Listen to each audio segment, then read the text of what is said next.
Dam से नीचे गिरते हुए पानी को तो आप सबने बहुत बार देखा होगा, लेकिन क्या बता सकते हैं कि वो नीचे गिरता हुआ पानी इतनी ज्यादा स्पीड के साथ क्यों आता है और इसके पीछे साइंस का कौन सा रूल और लॉ छिपा हुआ है।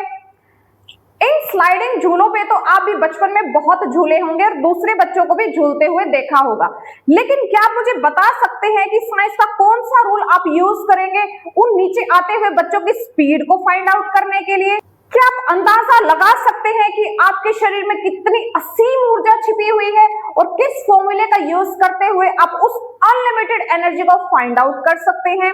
तो हेलो एवरीवन, आई होप आप सब अच्छे होंगे और अपने अपने एग्जाम्स की तैयारियों में लगे होंगे। आज के इस वीडियो में हम बात करने वाले हैं इन्हीं सब टॉपिक्स के बारे में और इसके अलावा और भी बहुत सारे कॉन्सेप्ट्स के बारे में डिस्कस करेंगे।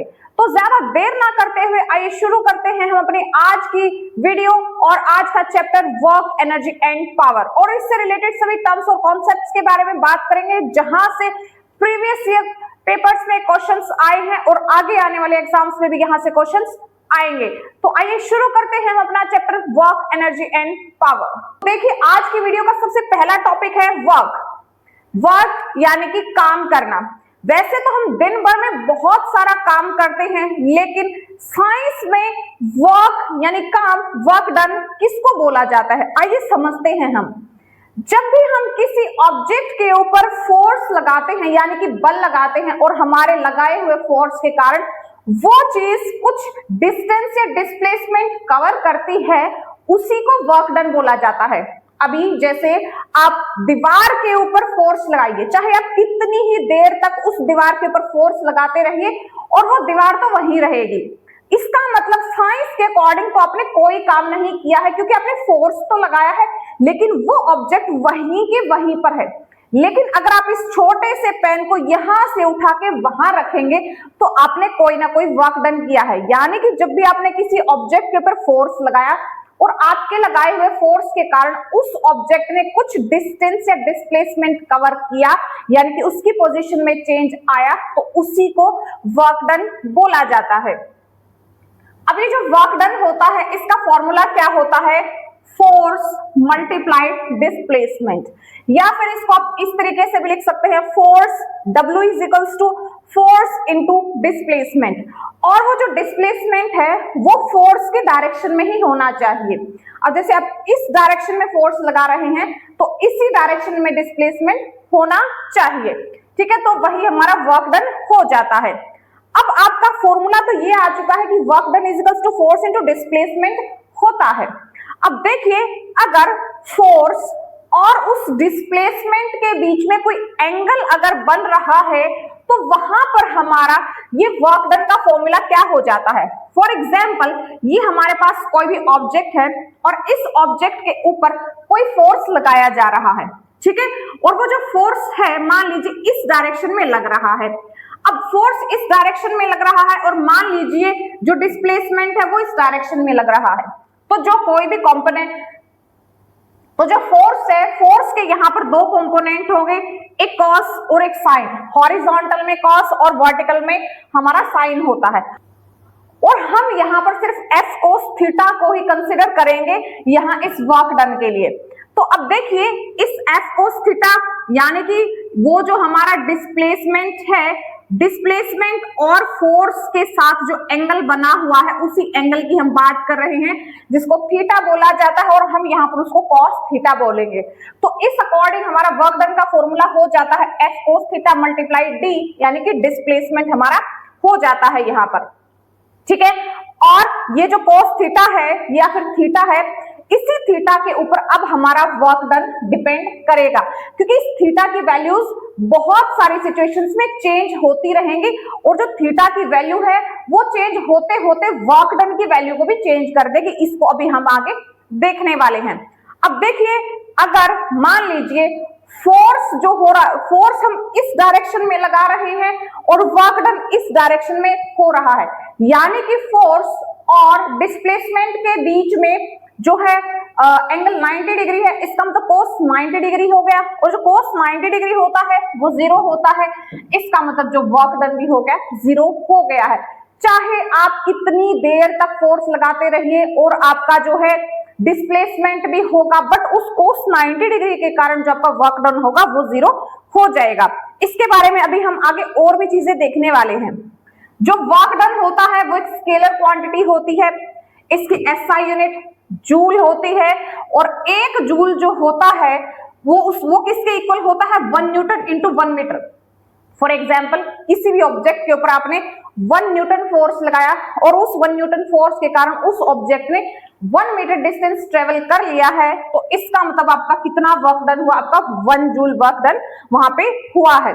तो अभी हम वर्क डन के बारे में बात कर रहे थे और हम बात कर रहे थे उन एंगल्स के बारे में जब फोर्स और डिस्प्लेसमेंट के बीच में वो जो एंगल थीटा है यानी कि कॉस थीटा के बारे में हम बात कर रहे थे, उसी के बारे में अभी हम आगे अपने डिस्कशन को आगे बढ़ाते हैं।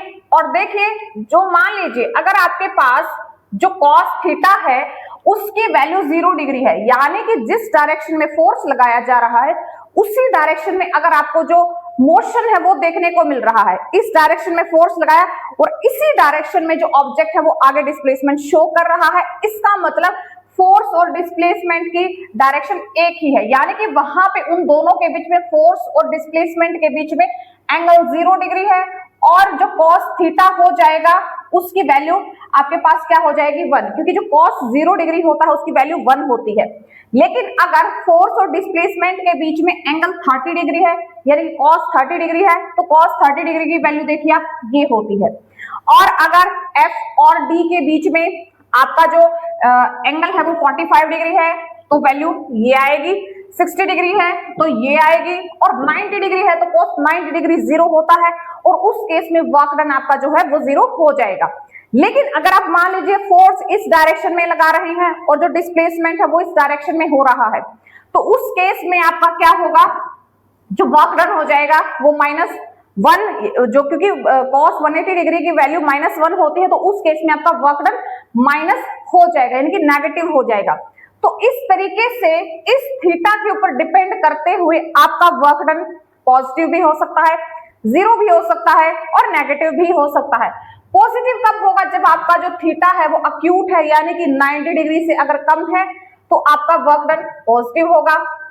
अगर आपका एंगल ऑब्ट्यूस है यानी कि मोर देन 90 डिग्री है तो आपका जो है नेगेटिव हो जाएगा, और जो है आपका अगर थीटा 90 डिग्री है तो वर्क डन आपका 0 हो जाएगा। फॉर एग्जांपल अगर कोई भी कुली जो सामान है उसको लेके जा रहा है, फॉर एग्जांपल आप प्लेटफॉर्म पे गए और आपने कोई कुली ले लिया अपने सामान को उठाने के लिए, अब वो जो कुली है वो सामान को उठाए हुए, क्योंकि उसने सामान को सिर पे उठा रखा और उसका जो फोर्स है वो अपवर्ड डायरेक्शन में लग रहा है और वो आगे चलता जा रहा है, यानी कि डिस्प्लेसमेंट इस डायरेक्शन में है और फोर्स इस डायरेक्शन में है, यानी कि फोर्स और डिस्प्लेसमेंट के बीच में 90 डिग्री का एंगल है, और जो 90 डिग्री है वो देखिए वो हमें क्या वैल्यू देती है, तो उस केस में जो वर्क डन होता है वो 0 डिग्री हो जाता है।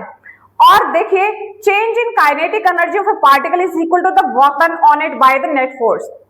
मान लीजिए कोई भी ऑब्जेक्ट इस टाइम 5 मीटर पर सेकेंड की स्पीड से चल रहा है और आपने उसके ऊपर कुछ फोर्स लगाया और उस फोर्स के कारण वो 10 मीटर पर सेकेंड की वेलोसिटी से या स्पीड से चलने लग गया, यानी कि उसकी काइनेटिक एनर्जी में चेंजमेंट आया है, और उसी चेंज इन काइनेटिक एनर्जी को हम वर्क डन बोलते हैं यहाँ पर।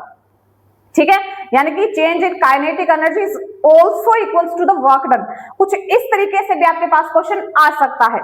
जो सेंट्रीफ्यूगल फोर्स होता है, सेंट्रीपिटल फोर्स होता है, वहां पर भी आपका वर्क डन 0 हो जाता है। हम बात करेंगे एनर्जी के बारे में। एनर्जी यानी ऊर्जा क्या होती है? देखिए, the capacity to do work, किसी भी काम को करने की कैपेसिटी एनर्जी कहलाती है। फॉर एग्जाम्पल, अब क्या आपके अंदर इतनी एनर्जी है कि आप आपके सामने खड़ी दीवार को हिला सकते हैं या तोड़ सकते हैं? अगर आपके अंदर उतनी एनर्जी है तो ऑफ कोर्स, अगर नहीं है तो फिर नहीं है। यानी कि किसी भी काम को करने की कैपेसिटी एनर्जी कहलाती है। एनर्जी एक स्केलर क्वांटिटी होती है। एनर्जी की एसआई यूनिट जूल होती है, जैसे वर्क की एसआई यूनिट जूल होती है, एनर्जी और वर्क की जो एसआई यूनिट जूल ही होती है। एनर्जी को मेजर करने के और भी कई यूनिट्स हो सकती हैं, जैसे कैलोरी होती है या किलोवाट आवर होती है। इलेक्ट्रॉन वोल्ट भी होती है। 1 इलेक्ट्रॉन वोल्ट किसके इक्वल होती है? 1.6 × 10⁻⁻19 जूल। 1 calorie 4.186 joules. यहां से क्वेश्चन आया है, यहां से क्वेश्चन आया है, यहां से क्वेश्चन बहुत बार आता है। 1 kilowatt hour is equals to 3.6 × 10⁻6 joules के इक्वल होता है। कई बार ये वैल्यू आपको न्यूमेरिकल्स में भी यूज करनी आती है और वैसे भी डायरेक्टली आपसे पूछ लिया जाता है। तो ये सारी की सारी वैल्यूज आपको ध्यान रखनी चाहिए। ये सारी की सारी वैल्यूज या सारे जो टर्म्स कॉन्सेप्ट सभी हम पढ़ रहे हैं, ये हर exam CTET, HTET, UPTET, REET, डीट प्लस बी और सभी टीचिंग एग्जाम्स में बार बार पूछे जाते हैं। अब देखिए, जो एनर्जी होती है हमारे आसपास बहुत सारी एनर्जी, आपके अंदर एनर्जी है और अदर ऑब्जेक्ट्स में बहुत सारी एनर्जी होती है। और जो एनर्जी होती है वो कई फॉर्म्स में, कई रूपों में पाई जाती है। फॉर एग्जाम्पल केमिकल एनर्जी, जितने भी केमिकल्स होते हैं, एसिड होते हैं, बेस होते हैं, मिनरल्स होते हैं, वो सब केमिकल्स होते हैं और उनकी एनर्जी को केमिकल एनर्जी बोला जाता है। गर्मी के कारण जो एनर्जी होती है उसको हीट एनर्जी बोला जाता है, यानी कि टेम्परेचर की वजह से जो एनर्जी होती है उसको हीट एनर्जी बोला जाता है। लाइट के अंदर जो एनर्जी है उसको लाइट एनर्जी बोला जाता है और इलेक्ट्रिसिटी यानी कि लाइट के अंदर जो एनर्जी है उसको इलेक्ट्रिकल एनर्जी बोला जाता है।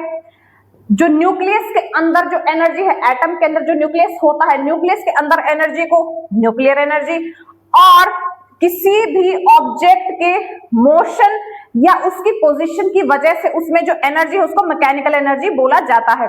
अब ये बात और ये रूल आपको पता ही होगा कि किसी भी एनर्जी को कभी भी क्रिएट नहीं किया जा सकता, डिस्ट्रॉय नहीं किया जा सकता है। सिर्फ और सिर्फ एनर्जी को एक फॉर्म से दूसरी फॉर्म में चेंज किया जा सकता है और ये यूनिवर्सल रूल होता है। नेक्स्ट हम बात करेंगे मैकेनिकल एनर्जी के बारे में। अब देखिए, मैकेनिकल एनर्जी क्या होती है? Mechanical energy, it is the energy of an object due to its motion और पोजीशन। कोई भी बॉडी चल रही है, मोशन में है या फिर कहीं पर भी रखी हुई है, उसकी पोजीशन, उसकी हाइट के कारण या उसके चलने के कारण उसके अंदर जो एनर्जी होती है उसी को मैकेनिकल एनर्जी बोला जाता है। और जो मैकेनिकल एनर्जी होती है वो दो टाइप की होती है, काइनेटिक एनर्जी और पोटेंशियल एनर्जी। कोई भी बॉडी जो चल रही है, मोशन में है, चाहे वो कितनी ही फास्ट चल रही है या कितनी ही स्लो चल रही है, उसके चलने के कारण, उसके मोशन के कारण उस बॉडी में जो एनर्जी है उसको काइनेटिक एनर्जी बोला जाता है। ठीक है, और इसको हम क्या बोल सकते हैं, या फिर कितना वर्क डन आपने किया किसी भी रेस्ट में रखी हुई बॉडी को उसको मोशन में लाने के लिए। क्योंकि एक और हमारे पास क्या होता है कि चेंज इन काइनेटिक एनर्जी, वो भी हमारा क्या होता है, वर्क डन होता है। या फिर हमारी ये भी क्या बन गई है, एक नई डेफिनेशन बन गई है कि किसी भी रेस्ट में रखी हुई चीज को काइनेटिक एनर्जी दिलाने के लिए, फिर मोशन में लाने के लिए आपने जो वर्क डन किया है वो भी हमारा काइनेटिक एनर्जी होता है। काइनेटिक एनर्जी का फॉर्मूला क्या होता है? Kinetic energy is equal to half mv²। m क्या है? मास ऑफ दैट बॉडी, जिसके बारे में अभी हम बात कर रहे हैं, और v क्या होता है? Velocity of that body. तो ये बड़ा इंपॉर्टेंट फॉर्मूला होता है काइनेटिक एनर्जी हाफ mv², जहां से हर बार क्वेश्चन आपको देखने को मिलेगा, सीटेट में देखने को मिलेगा और हर एग्जाम में आपको क्वेश्चन यहां से बिल्कुल डायरेक्ट यहां से क्वेश्चन पूछा जाता है। एक और यहां से क्वेश्चन बनता है कि काइनेटिक एनर्जी और जो हमारा लीनियर मोमेंटम या मोमेंटम होता है उसके बीच में क्या रिलेशन होता है? तो kinetic energy equals to p²/2m होता है। डायरेक्ट आपको ये फॉर्मूला याद रखना चाहिए। काइनेटिक एनर्जी का फॉर्मूला तो है हाफ mv² और काइनेटिक एनर्जी और लीनियर मोमेंटम के बीच में क्या आपका रिलेशन होता है? Kinetic energy is equals to p²/2m आपका होता है। ठीक है, और ये फॉर्मूला आया कहां से? अब देखिए, जैसे काइनेटिक एनर्जी का फॉर्मूला है हाफ mv²। अगर आप इस हाफ mv² को m से मल्टीप्लाई और m से डिवाइड कर दो, अगर आप किसी भी क्वांटिटी को, किसी भी कंपोनेंट को सेम वैल्यू से डिवाइड और सेम वैल्यू से मल्टीप्लाई कर देते हो तो उसके ऊपर कोई फर्क नहीं पड़ता है। तो अगर हम इसको m से मल्टीप्लाई और m से डिवाइड कर दे तो हमारे पास क्या आ गया? m से मल्टीप्लाई और m से डिवाइड कर दिया, तो यहाँ आपके पास m² और v² हो गया। हमने इसको एक साथ स्क्वायर ले लिया है। तो आप याद कीजिए कि मोमेंटम का क्या फॉर्मूला होता है, मास इनटू वेलोसिटी होता है। ठीक है, तो यहाँ से आप यहाँ है आपके पास mv होल स्क्वायर या फिर m स्क्वायर v स्क्वायर है आपके पास, तो इसका मतलब ये p स्क्वायर हो गया, नीचे से आपके पास 2m है यहाँ से, तो kinetic energy p square by 2m भी हो सकता है। ठीक है, तो ये तो हमारी क्या हो गई है काइनेटिक एनर्जी। अब पोटेंशियल एनर्जी क्या होती है, किसी कोई भी ऑब्जेक्ट कहीं पे रखी हुई है, किसी पोजीशन में रखी हुई है या किसी हाइट पे अगर रखी हुई है, तो उसकी पोजीशन या उसकी हाइट के कारण उसके अंदर जो इस टाइम एनर्जी स्टोर हो गई है, एनर्जी बन गई है। फॉर एग्जांपल जो डैम्स बनाए जाते हैं, यानी कि डैम्स के अंदर जो पानी रोका जाता है वो कुछ हाइट पे रोका जाता है, और उसी हाइट पे रखे होने के कारण उस पानी के अंदर जो एनर्जी बनती है वो पोटेंशियल एनर्जी बनती है, और जब उस पानी को उस हाइट से नीचे की तरफ गिराया जाता है तो वही पोटेंशियल एनर्जी अब हमारी जो काइनेटिक एनर्जी के अंदर चेंज होती है। अभी हम डिस्कस कर रहे थे कि एनर्जी एक फॉर्म से दूसरी फॉर्म में चेंज होती है, और जब किसी चीज को हाइट पे रखा जाता है तो उसके अंदर पोटेंशियल एनर्जी होती है, तो वही पोटेंशियल एनर्जी अब स्पीड में यानी काइनेटिक एनर्जी में चेंज हो जाती है। तो इस टाइप के भी आपसे कॉन्सेप्चुअल क्वेश्चंस पूछे जाते हैं एग्जांपल्स देके। और वो जो आपकी पोटेंशियल एनर्जी होती है, मान लीजिए ये बॉल है, यहाँ पर ये ऑब्जेक्ट है जिसका मास m है, अब इसके अंदर यहाँ पर अभी ये जमीन से कुछ h हाइट के ऊपर रखी हुई है, इसके अंदर पोटेंशियल एनर्जी डेवलप हुई है, और कितनी डेवलप हुई है उसको हम क्या फॉर्मूला होता है mgh, m उस ऑब्जेक्ट का मास, g अर्थ के कारण लगने वाली ग्रेविटी, और h यानी कितनी हाइट पे वो रखी हुई है। यहां से इस टॉपिक से इस फॉर्मूला से क्वेश्चंस बहुत बार आते हैं कि मोशन के कारण काइनेटिक एनर्जी होती है और पोजीशन और जो हमारी हाइट होती है उसके कारण पोटेंशियल एनर्जी होती है।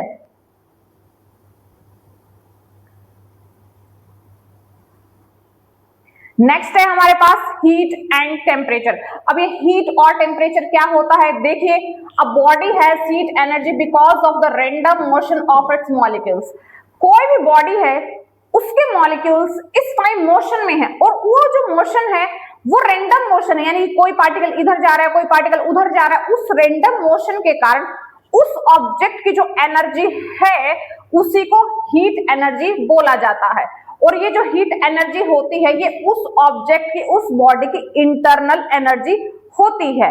अब देखिए, जो हमारी हीट है, हीट एनर्जी के बारे में तो हमें पता लग गया, किसी भी ऑब्जेक्ट की इंटरनल एनर्जी या फिर उसके रैंडम मोशन या फिर इररेगुलर मोशन, डिसऑर्डर्ड मोशन को ही हीट एनर्जी बोला जाता है। अभी हम बात कर रहे थे हीट के बारे में, अब हम बात करते हैं टेम्परेचर के बारे में। The quantity by which you can compare how hot or cold a body is called temperature. Heat के बारे में तो हमने बात कर ली है कि किसी भी बॉडी की इंटरनल एनर्जी और उसके रैंडम मोशन को हीट बोला जाता है, यानी हीट एनर्जी बोला जाता है। अब किस क्वांटिटी के द्वारा आप किसी भी बॉडी की हॉटनेस और कोल्डनेस को कंपेयर कर सकते हो कि ये बॉडी इतनी गर्म है और ये बॉडी इतनी ठंडी है, उसी को टेम्परेचर बोला जाता है। ठीक है, किसी भी बॉडी की हॉटनेस और कोल्डनेस को टेम्परेचर बोला जाता है। जो हीट एनर्जी होती है वो एक बॉडी से दूसरी बॉडी में ट्रांसफर हो सकती है, और वो किसकी वजह से ट्रांसफर होती है, वो उस टेम्परेचर डिफरेंस के कारण ट्रांसफर होती है। यानी कि एक बॉडी 30 डिग्री सेल्सियस पे है, एक बॉडी 20 डिग्री सेल्सियस पे है। अब दोनों बॉडीज के बीच में टेम्परेचर डिफरेंस है, और उसी टेम्परेचर डिफरेंस के कारण एक बॉडी से दूसरी बॉडी तक हीट एनर्जी ट्रांसफर होती है। अब देखिए, ये जो हमारी हीट है, हीट एनर्जी है, उसकी सीजीएस यूनिट कैलोरी होती है। ये क्या होता है, it is equal to the quantity of heat required to raise the temperature of 1 gram of water through 1 degree Celsius. 1 gram water को 1 डिग्री सेल्सियस तक उसका टेम्परेचर इंक्रीज करने के लिए जो एनर्जी चाहिए उसको 1 कैलोरी बोला जाता है। ठीक है, और जो हीट होती है वो हमेशा हायर से लोअर की तरफ जाती है, यानी कि गर्म चीजें ही ठंडी होती है। सपोज आपने एक कप चाय रख दिया है और वो कप चाय है जो वो कुछ देर बाद ठंडा हो जाता है, तो वहां पर किस साइड से किस साइड हीट एनर्जी का जो है ट्रांसफर हुआ है, तो हमेशा हायर टेम्परेचर से यानी कि गर्म से ठंडे की तरफ हीट का ट्रांसफर होता है। अगर कोई भी दो बॉडीज जिनका टेम्परेचर सेम है तो वहां पर कोई भी हीट का ट्रांसफर नहीं होगा।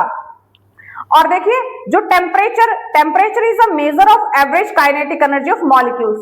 टेम्परेचर क्या होता है, किसी भी बॉडी की एवरेज काइनेटिक एनर्जी को हम क्या बोलते हैं, टेम्परेचर बोलते हैं। टेम्परेचर को मेजर करने के लिए 4 मेन स्केल्स होते हैं, जैसे डिग्री सेल्सियस, फारेनहाइट, केल्विन और रीमर। अब देखिए यहां पर क्या है, ये क्वेश्चंस भी मैंने पहले बताया कि ये क्वेश्चंस आए हैं। 1 कैलोरी किसके बराबर होती है, 4.184 जूल। ये क्वेश्चन आया है पहले ही सीटेट में। 1 किलो कैलोरी, किलो 1000 के लिए यूज होता है, तो 1 किलो कैलोरी यानी कि 1000 कैलोरीज होती हैं। इन्हीं चारों स्केल्स के बारे में आइए आगे हम पढ़ते हैं, क्योंकि यहां से क्वेश्चंस जरूर एग्जाम्स में आते हैं। अब इन स्केल्स के बारे में आपसे एग्जाम में क्या क्वेश्चन पूछा जा सकता है, ये स्केल्स जो होते हैं कहां से कहां तक जो इनका मेजरिंग स्केल होता है वो होता है, या फिर एक स्केल को दूसरे स्केल की वैल्यू में चेंज करने के लिए क्या फॉर्मूला यूज किया जाता है, या फिर आपको न्यूमेरिकल दे दिया जाएगा कि 30 डिग्री सेल्सियस जो होता है कितने केल्विन के इक्वल होता है, या फिर 200 केल्विन कितने डिग्री सेल्सियस के इक्वल होता है। इस टाइप के क्वेश्चंस आते हैं आपके एग्जाम में, तो उन्हीं के लिए हम डिस्कस करते हैं। सबसे पहला हमारा स्केल है सेल्सियस या फिर डिग्री सेल्सियस स्केल। इस स्केल के अंदर आइस पॉइंट 0 डिग्री सेल्सियस होता है, यानी पानी के जमने का जो टेम्परेचर या फिर पॉइंट होता है वो 0 डिग्री सेल्सियस होता है, और पानी के बॉयल होने का टेम्परेचर 100 डिग्री सेल्सियस होता है। इस स्केल के अंदर क्या होता है, 0 और 100 के बीच में क्या होते हैं, 100 इक्वल पार्ट्स होते हैं। इस स्केल को पूरे 100 इक्वल पार्ट्स में डिवाइड किया गया होता है, और जो एक पार्ट होता है वो 1 डिग्री सेल्सियस के इक्वल होता है। दूसरा है फारेनहाइट स्केल, जिसको डिग्री फारेनहाइट भी बोला जाता है। इसके अंदर आइस पॉइंट 32 डिग्री फारेनहाइट होता है, इसमें 0 डिग्री फारेनहाइट होता है। इसमें स्टीम पॉइंट यानी कि पानी के बॉयल करने का पॉइंट 212 डिग्री फारेनहाइट होता है, और इसमें ये जो स्केल होता है वो पूरे 180 इक्वल पार्ट्स में डिवाइड होता है। यहां से क्वेश्चंस आए हैं, यहां से क्वेश्चंस हर बार आए, यानी कि हर स्केल से आपके पास क्वेश्चंस एग्जाम में जरूर देखने को मिलेंगे। और यहाँ पर 180 इक्वल पार्ट्स होते हैं, और हर एक पार्ट जो होता है वो 1 डिग्री फारेनहाइट के इक्वल होता है। नेक्स्ट है केल्विन स्केल। केल्विन स्केल के अंदर आइस पॉइंट 273 केल्विन होता है, और स्टीम पॉइंट 373 केल्विन होता है। इसमें ये जो स्केल होता है पूरे 100 इक्वल पार्ट्स में डिवाइड होता है, जो हर एक पार्ट होता है वो 1 केल्विन के इक्वल होता है। नेक्स्ट है रीमर स्केल। जो रीमर स्केल होता है उसमें आइस पॉइंट 0 डिग्री रीमर और स्टीम पॉइंट 80 डिग्री रीमर होता है। इसमें पूरा का पूरा स्केल 80 इक्वल पार्ट्स में डिवाइडेड होता है, और हर एक पार्ट 1 रीमर के इक्वल होता है। देखिए नेक्स्ट आपसे क्या पूछा जा सकता है कि आपको कोई भी वैल्यू दे दी जाएगी, उसको दूसरी वैल्यू में चेंज करना होगा, तो उसके लिए आपके पास क्या फॉर्मूला बनेगा। सबसे पहले हम बात करेंगे डिग्री सेल्सियस और डिग्री फारेनहाइट के बारे में। अगर आपको पेपर में क्वेश्चन दे दिया जाए कि डिग्री को आप फारेनहाइट में चेंज करिए, तो वहां पर आप ये फॉर्मूला यूज करेंगे, C/5 is equals to F-32/9। और अगर आपको दे दिया जाए कि आपको फारेनहाइट से केल्विन में चेंज करना है, तो आप ये फॉर्मूला वहां पर अप्लाई करेंगे, F-32/9 is equals to K-273/15। ठीक है। और अगर आपको दे दिया जाए कुछ इस टाइप से फॉर्मूला कि आपको डिग्री से रीमर में चेंज करना है, तो वहां पर आप ये फॉर्मूला यूज करेंगे। और अगर आपको दे दिया जाए रीमर और केल्विन के बीच में रिलेशन, तो आप वहां पर ये फॉर्मूला यूज करेंगे। ये फॉर्मूलेस बहुत इंपॉर्टेंट है, इन फॉर्मूलेस को आप नोट डाउन कीजिए, और इसके ऊपर क्वेश्चंस जरूर से जरूर एग्जाम के अंदर आएंगे। आपको अब जब भी आप बीमार पड़ते हैं और आप डॉक्टर के जाते हैं, तो डॉक्टर सबसे पहले आपका फीवर चेंज करने के लिए थर्मोमीटर यूज करते हैं। उसी थर्मोमीटर के बारे में अभी हम डिस्कस करने वाले हैं, और जिस थर्मोमीटर से आपके फीवर को या बॉडी टेम्परेचर को मेजर किया जाता है उसको क्लिनिकल थर्मोमीटर बोला जाता है। क्लिनिकल थर्मोमीटर एक ऐसा डिवाइस होता है जो आपके बॉडी टेम्परेचर को मेजर करता है। जो नॉर्मल बॉडी टेम्परेचर होता है वो 37 डिग्री सेल्सियस होता है, और ये जो क्लिनिकल थर्मोमीटर है ये 37 डिग्री सेल्सियस से 42 डिग्री सेल्सियस तक का टेम्परेचर मेजर करता है। ये क्वेश्चन भी आता है, और इसकी रेंज कितनी होती है वो क्वेश्चन भी आपके एग्जाम में आता है। नेक्स्ट है लेबोरेटरी थर्मोमीटर। लेबोरेटरी थर्मोमीटर जो लैब्स में यूज किया जाता है, जो बहुत सारे सॉल्यूशंस होते हैं उनके टेम्परेचर को मेजर करने के लिए। और ये जो आपके पास थर्मोमीटर है ये -10 डिग्री सेल्सियस से 110 डिग्री सेल्सियस तक मेजर कर सकता है। इस थर्मोमीटर को हमेशा ऐसे बिल्कुल स्ट्रेट खड़ा किया जाता है किसी भी टेम्परेचर को मेजर करने के लिए। अब नेक्स्ट हमारे पास है कुछ और इंपॉर्टेंट टर्म्स जहां से क्वेश्चंस पूछे जाते हैं। फर्स्ट है स्पेसिफिक हीट। अब ये स्पेसिफिक हीट क्या होती है? ये स्पेसिफिक हीट क्या होती है? The amount of heat which is required to raise the temperature of a unit mass of the substance by 1 degree Celsius. कोई भी आपके पास ऑब्जेक्ट है, उस ऑब्जेक्ट के कितने मास यानी कि कुछ मास का टेम्परेचर 1 डिग्री सेल्सियस तक राइज करने के लिए जो आपको हीट देनी पड़ती है उसी को स्पेसिफिक हीट बोला जाता है। और जो आपकी स्पेसिफिक हीट होती है ये उस ऑब्जेक्ट या उस बॉडी की इंटरनल एनर्जी होती है। और इसकी जो एसआई यूनिट होती है वो क्या होती है आपके पास? जूल पर डिग्री सेल्सियस होती है। उसके बाद इसी की जैसी एक और टर्म होती है थर्मल कैपेसिटी। अब ये थर्मल कैपेसिटी क्या होती है? The thermal capacity of a body is the amount of heat which is required to raise temperature of a unit mass of the substance by 1 degree Celsius. अब यहां पर ये जो हमारे पास डेफिनेशन है इसके अकॉर्डिंग क्या है कि किसी भी बॉडी की वो जो कंप्लीट बॉडी है उस बॉडी का 1 डिग्री सेल्सियस टेम्परेचर रेज करने के लिए जो एनर्जी लगेगी उसको थर्मल कैपेसिटी बोला जाता है। ठीक है। और जो थर्मल कैपेसिटी होती है ये बॉडी की एक्सट्रिंसिक प्रॉपर्टी होती है, यानी कि एक्सटर्नल प्रॉपर्टी ये होती है। इन दोनों में सिर्फ यही डिफरेंस है कि ये हमारी इंटरनल और ये एक्सटर्नल प्रॉपर्टी होती है, एक्सट्रिंसिक और ये इंट्रिंसिक प्रॉपर्टी होती है। और बाकी यहां से और कोई क्वेश्चन नहीं पूछा जाता, सिर्फ क्वेश्चन आएगा तो इसकी डेफिनेशन से रिलेटेड आएगा। मेल्टिंग पॉइंट क्या होता है? मेल्टिंग पॉइंट किसी भी ऑब्जेक्ट या किसी भी बॉडी का एक ऐसा टेम्परेचर होता है, एक ऐसा फिक्स टेम्परेचर होता है, उसी टेम्परेचर पे वो सॉलिड से लिक्विड फॉर्म में चेंज हो जाता है। ठीक है। अब देखिए बॉइलिंग पॉइंट क्या होता है? बॉइलिंग पॉइंट एक ऐसा फिक्स टेम्परेचर होता है किसी भी बॉडी या किसी भी एलिमेंट का जिस टेम्परेचर पे वो लिक्विड से गैसियस फॉर्म में चेंज होना स्टार्ट हो जाता है। जैसे वाटर का बॉइलिंग पॉइंट क्या है? 100 डिग्री सेल्सियस है। और वाटर जो आइस होती है उसका मेल्टिंग पॉइंट क्या है? वो 0 डिग्री सेल्सियस होता है। हीट कैपेसिटी क्या है? किसी भी सब्सटेंस किसी भी बॉडी के 1 डिग्री सेल्सियस टेम्परेचर इंक्रीज करने के लिए जो हीट देनी पड़ेगी उसी को हीट कैपेसिटी बोला जाता है। और इसकी एसआई यूनिट जूल पर केल्विन होती है। अब अमाउंट ऑफ हीट को फाइंड आउट करने का फॉर्मूला क्या होता है? मास, यानी कि जितना मास आपको दिया गया है, 1 किलो है, 2 किलो, 2 ग्राम है, 5 ग्राम, वो जितना भी मास आपको दिया गया है, स्पेसिफिक हीट कैपेसिटी दी गई है और राइज इन टेम्परेचर दिया गया है। फॉर एग्जाम्पल आपको क्वेश्चंस दे दिया जाए और वो क्वेश्चन आपके पास क्या होगा? जैसे when the temperature of 1 kilogram, अब ये क्या है? 1 किलोग्राम मास है, of water increased by 1 degree Celsius. अब ये 1 डिग्री सेल्सियस क्या है? राइजिंग टेम्परेचर है। The heat required is 4186 joules. Therefore, the amount of heat supplied to raise the temperature of 10 kg of water by 10 degree Celsius will be। इस तरीके से questions आपके पास आ सकते हैं कि 1 किलोग्राम वाटर के 1 डिग्री सेल्सियस टेम्परेचर को रेज करने के लिए इतनी एनर्जी लगती है, तो 10 किलोग्राम वाटर के 10 डिग्री सेल्सियस को इंक्रीज करने के लिए कितनी एनर्जी देनी पड़ेगी? तो वहां पर कितनी एनर्जी देनी पड़ेगी? मास आपको कितना दिया गया है? 10 kg दिया गया है। और जो एनर्जी दी गई है वो कितनी दी गई है? 4186 दी गई है। और टेम्परेचर कितना दिया गया है? 10 डिग्री सेल्सियस दिया गया है। तो वहां पर आपको कितनी अमाउंट ऑफ एनर्जी जो है वो ट्रांसफर करनी पड़ेगी? वो इतनी एनर्जी 4.186 इंटू 10⁵ जूल्स एनर्जी वहां आपको ट्रांसफर करनी पड़ेगी या देनी पड़ेगी।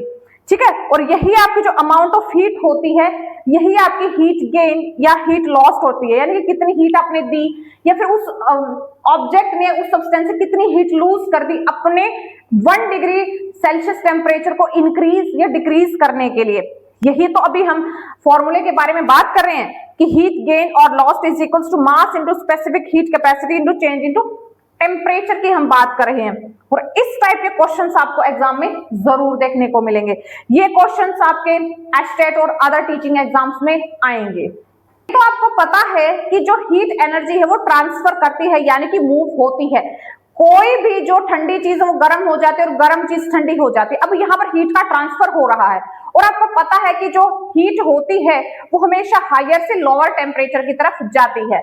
अब ये जो हीट ट्रांसफर हो रही है यानी कि हीट का ट्रांसमिशन हो रहा है, ये 3 प्रकार से होता है और जो पहला टाइप होता है उसको कंडक्शन बोला जाता है, दूसरा कन्वेक्शन और तीसरा रेडिएशन बोला जाता है। यहां से क्वेश्चंस आए हैं, कॉन्सेप्चुअल क्वेश्चंस आपको दिए जाते हैं।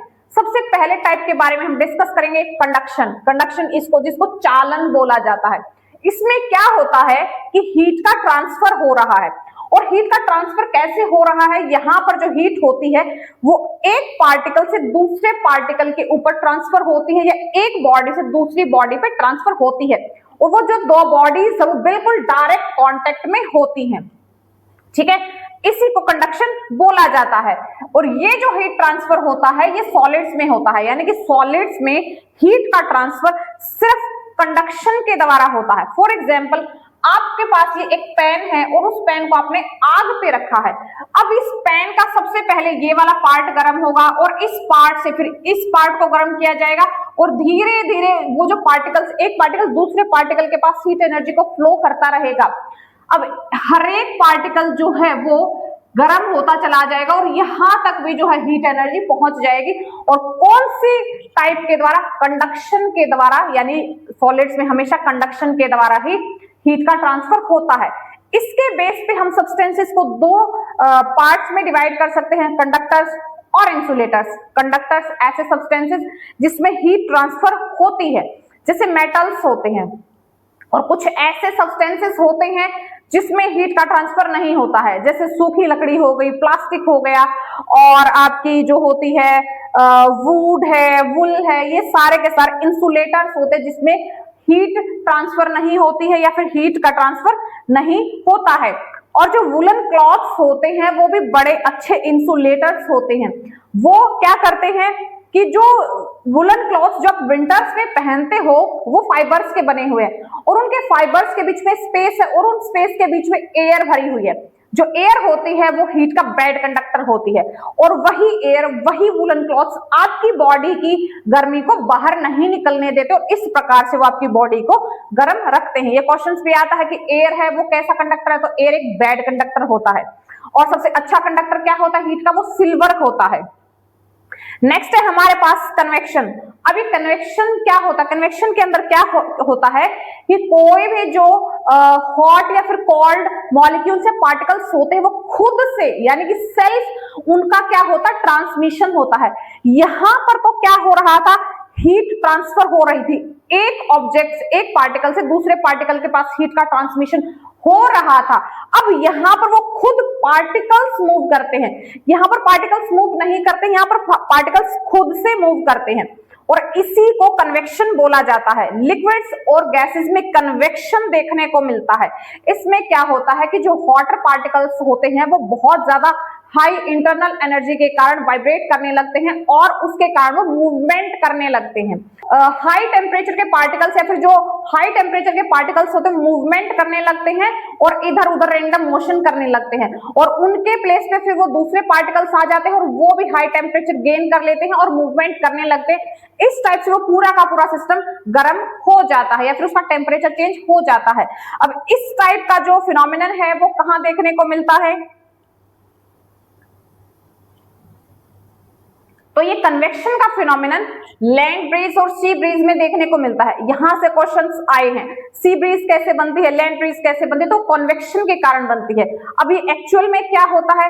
दिन के टाइम समुद्र के किनारे यानी कोस्टल एरियाज में क्या होता है? बीच के ऊपर रेत होती है और वही रेत जो बहुत जल्दी गर्म हो जाती है, बहुत जल्दी ठंडी हो जाती है। दिन के टाइम जब सनरेज उसके ऊपर पड़ती है तो बहुत जल्दी गर्म हो जाती है। गर्म होने के कारण उसके ऊपर की एयर, आसपास की एयर गर्म हो जाती है और हायर टेम्परेचर होने के कारण, हायर इंटरनल एनर्जी होने के कारण वो गर्म हवा ऊपर की तरफ उठ जाती है। ठीक है, अब यहां से स्पेस खाली हो जाता है। वहीं पर यहाँ जो समुद्र है, समुद्र का पानी इतना जल्दी ना तो गर्म होता है ना ही ठंडा होता है, यानी कि दिन के टाइम भी ये समुद्र का पानी इस जमीन के मुकाबले कम गर्म है या फिर ठंडा है। और इसके ऊपर की एयर भी ठंडी है। अब यहाँ से जमीन के ऊपर जो एयर है वो तो ऊपर की तरफ उठ चुकी है गर्म होने के कारण, तो उसी टाइम जो समुद्र के ऊपर एयर है जो इस टाइम ठंडी है, वो ठंडी एयर यहाँ आ जाती है, और यहाँ वाली जो एयर है वो तो ऑलरेडी ऊपर उठ चुकी है। अब ये जो गर्म एयर है ये समुद्र के ऊपर चली जाती है और समुद्र वाली यहाँ आ जाती है। समुद्र वाली वो जो ठंडी हवा है वो भी गर्म होने के कारण फिर ऊपर उठ जाती है, और इस तरीके से ये जो साइकिल है वो चलता रहता है। इसीलिए इसको क्या बोला जाता है कि दिन के टाइम सी ब्रीज चलती है, क्योंकि दिन के टाइम समुद्र से जो जमीन की तरफ हवा आ रही है, और रात के टाइम उल्टा हो जाता है। रात के टाइम क्या है कि जो रेत है वो जल्दी गर्म और जल्दी ठंडा हो जाता है, तो रात के टाइम ये रेत अब ठंडा हो चुका है, तो यहाँ की जो एयर है वो भी ठंडी है, और ठंडी होने के कारण बिल्कुल ये इस प्लेस पे यानी बिल्कुल नीचे की तरफ जो है बैठ जाती है। लेकिन अब जो समुद्र का पानी वो दिन की गर्मी के कारण क्या है, गर्म है। अब यहाँ की जो एयर है वो गर्म होने के कारण थोड़ा ऊपर की तरफ उठ जाती है। अब यहाँ का स्पेस तो खाली हो गया, तो यहाँ से जो एयर है वो यहाँ चली जाती है, और यहाँ वाली एयर ऑलरेडी ऊपर उठ चुकी है, तो यहाँ से यहाँ आती है, फिर ये नीचे आएगी, ठंडी होगी, फिर ऐसे जो है ये साइकिल चलता रहता है।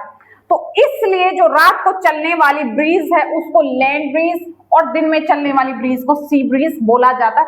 इस तरीके से ये साइकिल चलता रहता है। नेक्स्ट है हमारे पास रेडिएशन। रेडिएशन क्या होता है? रेडिएशन हीट का एक ऐसा ट्रांसफर होता है जिसमें किसी भी कांटेक्ट या किसी भी प्रेजेंस या किसी भी मीडियम की जरूरत नहीं है। कंडक्शन के लिए मीडियम चाहिए, यानी कि सॉलिड्स में कंडक्शन होता है। कन्वेक्शन के लिए भी मीडियम चाहिए, लेकिन रेडिएशन के लिए कोई भी मीडियम नहीं चाहिए। कोई सॉलिड नहीं चाहिए, कोई लिक्विड नहीं चाहिए, कोई भी गैस नहीं चाहिए। जितने भी हॉट सब्सटेंसेस होते हैं, जितनी भी गर्म बॉडीज होती हैं, उनका हीट का ट्रांसफर हमेशा रेडिएशन के द्वारा ही होता है। अब आपको पता है कि सूर्य की गर्मी अर्थ तक पहुंच जाती है। अब उस सूर्य की गर्मी जो स्पेस के अंदर है, स्पेस के अंदर तो कोई भी मीडियम नहीं है, यानी कि वैक्यूम है। अब वहां से जो गर्मी अर्थ के पास पहुंच रही है, उस वैक्यूम के अंदर से भी यानी कि रेडिएशन के कारण पहुंचती है, और रेडिएशन को ट्रेवल करने के लिए किसी भी मीडियम की जरूरत नहीं होती है। ठीक है, अब आपको ये भी याद रखना है कि जो डार्क कलर के क्लॉथ्स होते हैं वो ज्यादा हीट को एब्जॉर्ब करते, इसलिए समर्स में लाइट कलर के क्लॉथ्स पहने जाते हैं और विंटर्स में डार्क कलर के क्लॉथ्स पहने जाते हैं, ताकि वो ज्यादा हीट को एब्जॉर्ब कर सके। और जो गर्मियों में क्या होता है कि जो लाइट कलर के क्लॉथ्स होते हैं वो कम हीट एब्जॉर्ब करते हैं। ठीक है, यानी कि वो जो हीट है उसको क्या कर देते हैं, रिफ्लेक्ट कर देते हैं। इसीलिए जो आइस होती है, पहाड़ों में जो बर्फ होती है, वहां पर बहुत ज्यादा आपको रिफ्लेक्शन देखने को मिलता है। इसीलिए जो वहां पे सोल्जर्स होते हैं वो हमेशा गॉगल्स पहन के रखते हैं, क्योंकि वो जो बर्फ है वो बहुत ज्यादा व्हाइट होने के कारण, क्योंकि बर्फ तो व्हाइट ही होती है, और इतना लाइट कलर होने के कारण एकदम से वो सन रेज को रिफ्लेक्ट करती है। इसीलिए पहाड़ों में बर्फ में गॉगल्स पहने जाते हैं।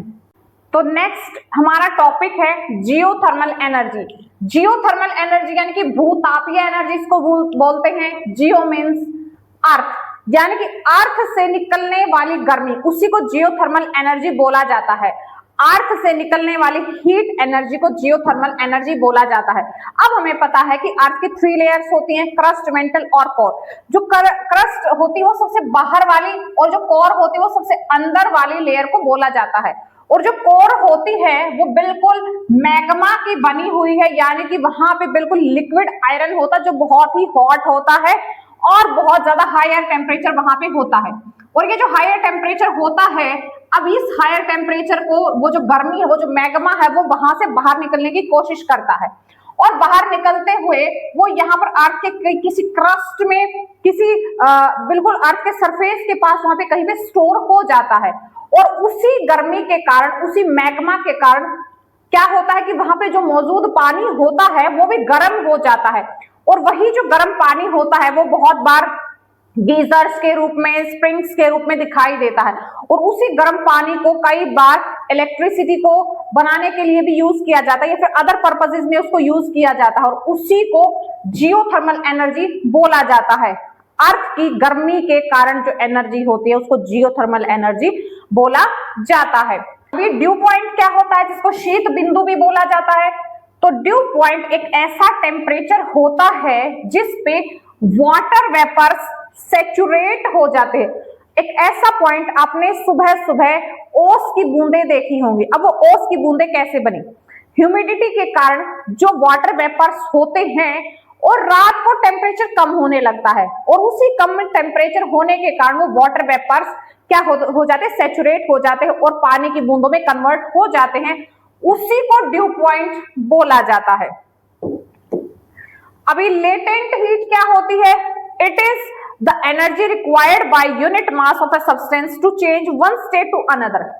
किसी भी सब्सटेंस के द्वारा एनर्जी को एब्जॉर्ब या फिर लॉस किया जाता है एक स्टेट से दूसरे स्टेट में जाने के लिए बिना अपने टेम्परेचर को चेंज किए।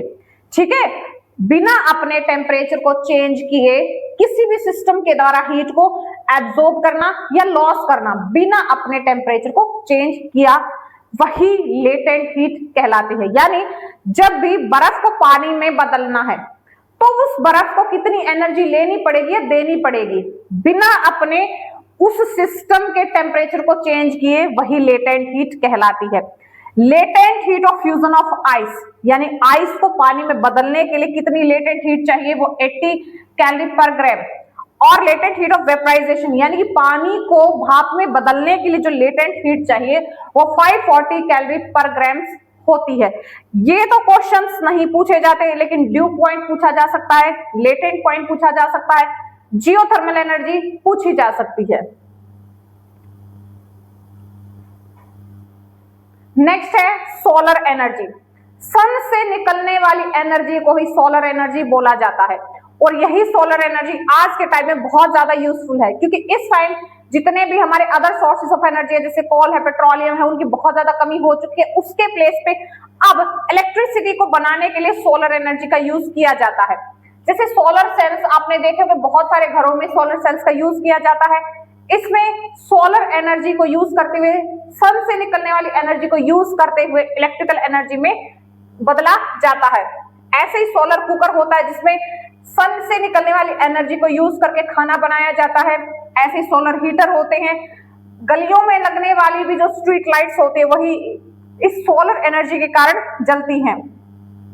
लेकिन इस सोलर एनर्जी के कुछ लिमिटेशंस भी हैं, क्योंकि रात को तो सूरज होता नहीं है, सूर्य नहीं होता है, तो इस वजह से रात को ये जो है काम नहीं कर पाता है।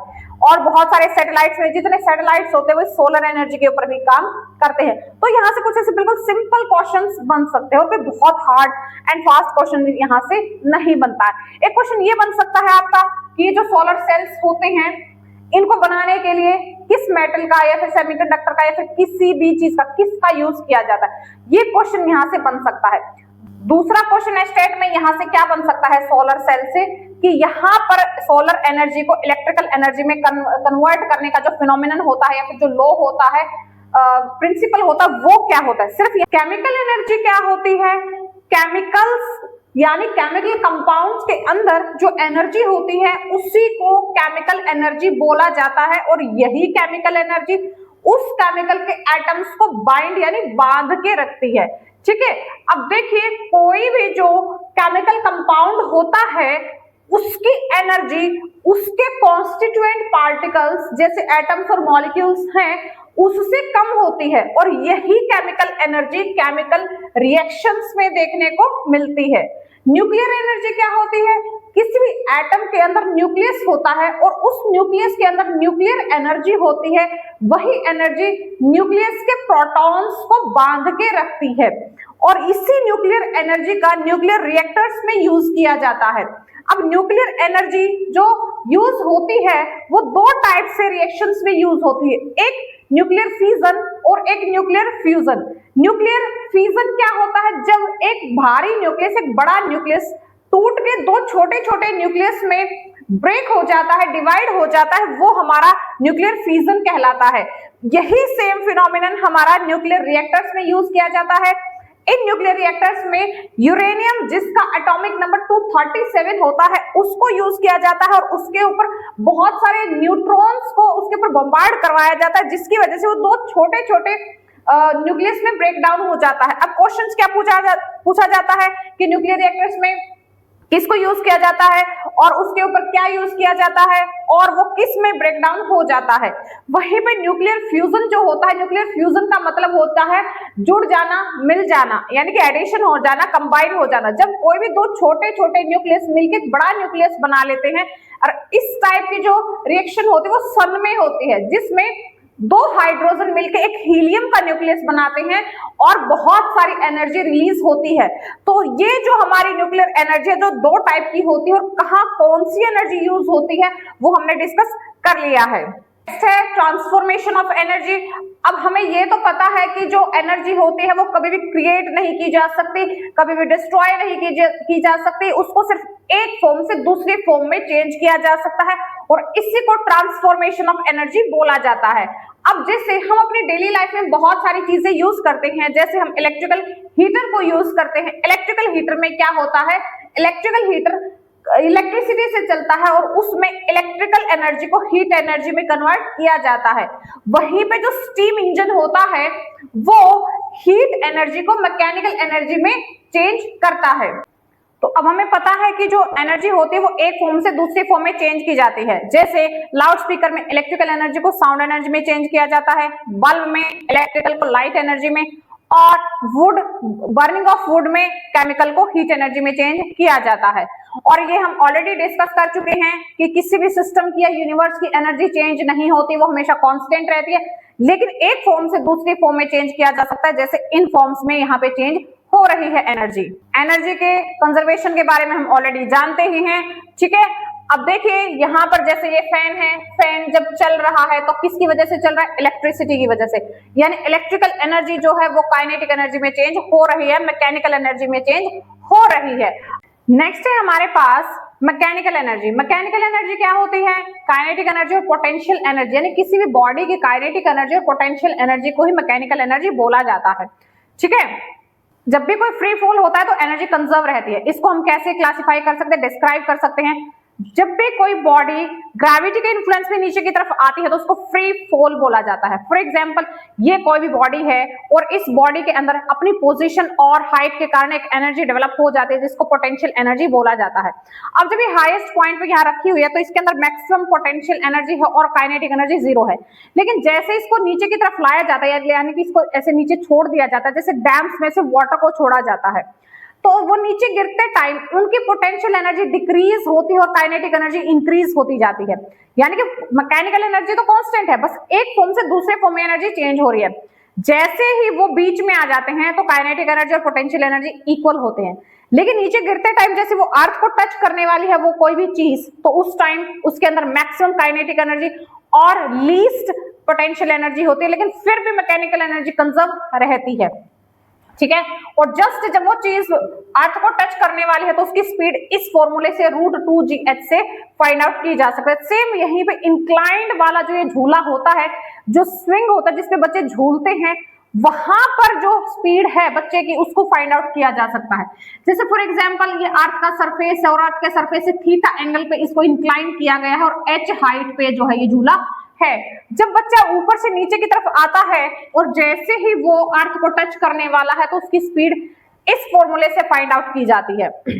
अब देखिए आपने स्प्रिंग्स देखे होंगे, और जब भी किसी स्प्रिंग को कंप्रेस या फिर स्ट्रेच किया जाता है तो वो जैसे ही आप उसके ऊपर से फोर्स हटाते हैं वैसे ही वो स्प्रिंग बिल्कुल अपने ओरिजिनल पोजीशन में आ जाता है, ठीक है। मान लीजिए आपके पास कोई भी स्प्रिंग है और आपने स्प्रिंग को कंप्रेस करते हुए क्या कर दिया है, अब मान लीजिए पहले उसकी लेंथ 10 सेंटीमीटर थी और अब आपने उसको 5 सेंटीमीटर कर दिया है, फोर्स लगा के कंप्रेस कर दिया है, तो कितना डिफरेंस आ गया लेंथ में, 5 सेंटीमीटर का, पहले 10 का था वो 5 का हो चुका है, ठीक है। जैसे यहाँ पे इस स्प्रिंग को क्या कर दिया गया, कंप्रेस किया गया है और कंप्रेस होने के कारण जो है कितना डिफरेंस आ गया है, अभी भी हमने बात की 10 से 5 आ गया तो x की वैल्यू 5 हो गई है।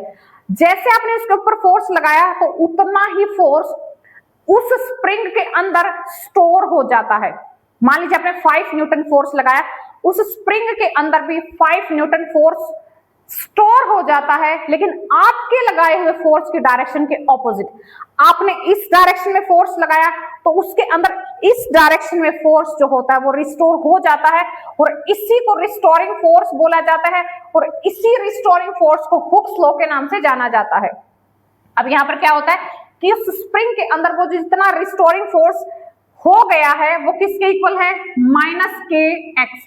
के क्या होता है, स्प्रिंग कांस्टेंट। जिस भी मटेरियल का वो स्प्रिंग बना हुआ है वो उस मटेरियल का स्प्रिंग कांस्टेंट होता है, यानी कि हर एक मटेरियल का अपना एक स्प्रिंग कांस्टेंट होता है, जिसको के और एक्स वही डिस्टेंस होता है। ठीक है, माइनस क्यों लिया गया, क्योंकि जिस डायरेक्शन में आपने फोर्स लाया उसके ऑपोजिट डायरेक्शन में फोर्स होता है, इसलिए माइनस लिया जाता है। जो हमारा हुक्स लॉ है, यानी कि जो पोटेंशियल एनर्जी रिस्टोर हुई है अभी स्प्रिंग के अंदर, जो रिस्टोरिंग फोर्स हुआ है उसकी यूनिट न्यूटन पर मीटर होती है। और जितना भी जो स्प्रिंग होता है, जितना स्टिफ होता है, जितना स्ट्रॉन्ग होता है, जितना मजबूत होता है, उसके के की वैल्यू उतनी ही लार्ज होती है। और अगर स्प्रिंग सॉफ्ट होता है तो उसकी के की वैल्यू जो होती है वो छोटी होती है, क्योंकि जो के होता है वो क्या होता है, एक ऐसा स्प्रिंग कांस्टेंट जिससे स्प्रिंग बना हुआ है, जिस मटेरियल का स्प्रिंग बना हुआ है। तो हर एक मटेरियल के लिए के अलग अलग होता है।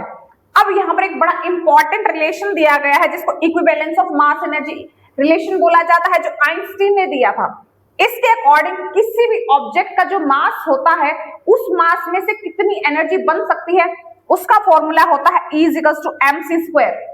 जैसे किसी भी बॉडी का मास 1 kg है तो उसमें कितनी एनर्जी बन सकती है, तो उस मास को अगर हम इस फॉर्मूले में रखें तो मास के प्लेस पे अगर हम 1 रखेंगे और c के प्लेस पे हम speed of light in vacuum रखेंगे जिसकी वैल्यू 3 × 10⁸ मीटर पर सेकेंड होती है, और इस फॉर्मूले में रखने पे वो 1 kg का जो मास है वो कितनी एनर्जी प्रोड्यूस करेगा, 9 × 10⁻6 जूल्स एनर्जी प्रोड्यूस करेगा। इस टाइप के क्वेश्चंस पेपर में आए हैं और आगे भी आएंगे। नेक्स्ट टॉपिक है पावर। पावर यानी कि शक्ति। अब ये क्या होता है, it is the rate of work done by the machine. किसी भी मशीन या किसी भी बॉडी के द्वारा कितने टाइम में कितना काम किया गया है उसी को पावर बोलते हैं।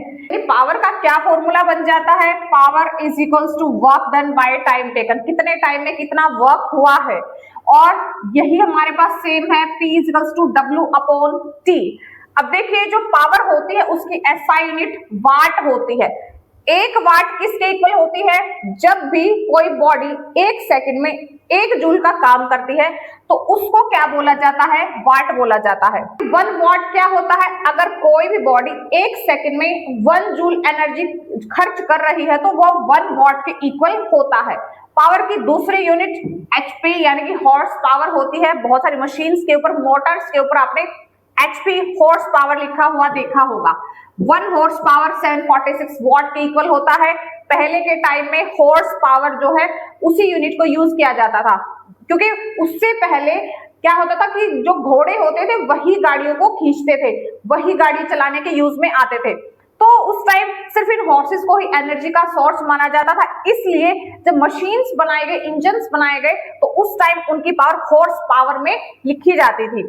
पावर का एक और फॉर्मूला होता है एनर्जी अपॉन टाइम, यानी कितने टाइम में कितनी एनर्जी खर्च हुई वो आपका पावर होता है। यहां से P = E/T हो जाता है, और इस तरीके से आपके पास एक और फॉर्मूला बन जाता है, P = F/V, यानी कि पावर = फोर्स मल्टीप्लाई टाइम, यानी कितना फोर्स लगाने के बाद कितनी वेलोसिटी में चेंज हुआ या कितनी वेलोसिटी किसी भी ऑब्जेक्ट में आई, उसी को पावर बोला जाता है।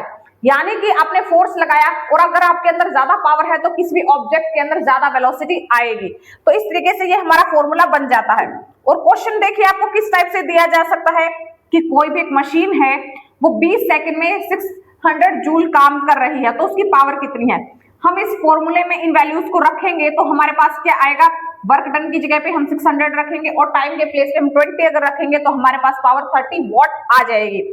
और अगर आपके पास ये क्वेश्चन दिया गया है कि एक मोटर है उसकी पावर 2 हॉर्स पावर है तो वॉट में कितनी होगी, 1 हॉर्स पावर में 746 वॉट होते हैं, 2 हॉर्स पावर में कितने हो जाएंगे, 746 × 2 यानी कि 1492 वॉट हो जाएंगे।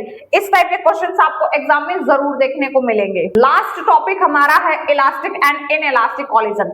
अब इलास्टिक कॉलिजन क्या होता है, एक ऐसा कॉलिजन जिसमें मोमेंटम और काइनेटिक एनर्जी दोनों के दोनों कंजर्व रहते हैं कॉलिजन के दौरान। अब देखिए जैसे जो गैसेस होती हैं, गैसेस के मॉलिक्यूल्स इधर उधर रैंडम मोशन करते रहते हैं, और जब भी जो मॉलिक्यूल्स रैंडम मोशन में है तो उनके अंदर कोई मोमेंटम भी होता है और उनकी कोई वेलोसिटी भी होती है। ठीक है। और अब जब वो पार्टिकल्स आपस में बाय चांस कोलाइड हो जाए, टकरा जाए, तो टकराने के बाद, एक दूसरे से टकराने के बाद वो किसी दूसरी डायरेक्शन में चले जाते हैं और उनका मोमेंटम और काइनेटिक एनर्जी पहले जैसा ही रहता है। और इस टाइप के कॉलिजन को इलास्टिक कॉलिजन बोला जाता है, जहां पे मोमेंटम और काइनेटिक एनर्जी कंजर्व है, यानी कि पहले जैसे ही है। या तो हो सकता है कि जो पार्टिकल्स है उनकी सेम ही काइनेटिक एनर्जी रहे, या हो सकता है कि एक पहले वाले की जो काइनेटिक एनर्जी थी अब वो दूसरे वाले की बन जाए, तो चांस कोई भी हो सकता है। नेक्स्ट है इनइलास्टिक कॉलिजन, एक ऐसा कॉलिजन जिसमें मोमेंटम तो कंजर्व रहता है लेकिन काइनेटिक एनर्जी कंजर्व नहीं रहती, यानी कि चेंज हो जाती है कॉलिजन के बाद। जैसे कार एक्सीडेंट में होता है। कार एक्सीडेंट में क्या होता है कि कोई भी बॉडी है अपनी पहले किसी भी स्पीड, मान लीजिए कोई भी दो गाड़ियां हैं, एक गाड़ी 100 किलोमीटर पर आवर की स्पीड से और दूसरी 80 किलोमीटर पर आवर की स्पीड से आ रही है, और जैसे उनके बीच में टक्कर होती है तो टक्कर होने के बाद वो उसी स्पीड से वापस नहीं हटेंगी, यानी कि उनकी जो स्पीड होगी, उनकी जो काइनेटिक एनर्जी होगी वो चेंज हो जाएगी। बहुत कम काइनेटिक एनर्जी के साथ वो एक दूसरे से दूर जाएंगे या फिर एक दूसरे से वो चिपक भी सकती है। तो इस टाइप का जो हमारा कॉलिजन होता है उसको इनइलास्टिक कॉलिजन बोला जाता है। कई बार क्या होता है कि कोई भी दो ऑब्जेक्ट्स कोलाइड होने के बाद एक दूसरे से चिपक जाते हैं और फिर वो एक दूसरे के साथ चिपके ही आगे बढ़ते हैं, और इसको परफेक्टली इनइलास्टिक कॉलिजन बोला जाता है। तो यहां पर हमारा ये चैप्टर वर्क, एनर्जी और पावर फिनिश हो जाता है। इस चैप्टर के हमने हर टर्म, हर कॉन्सेप्ट, हर टाइप के फॉर्मूला के बारे में डिस्कस किया, कहां से क्वेश्चंस बनेंगे, कहां से न्यूमेरिकल्स बनेंगे, हर चीज के बारे में हमने डिस्कस किया है। Thanks for watching, all the best.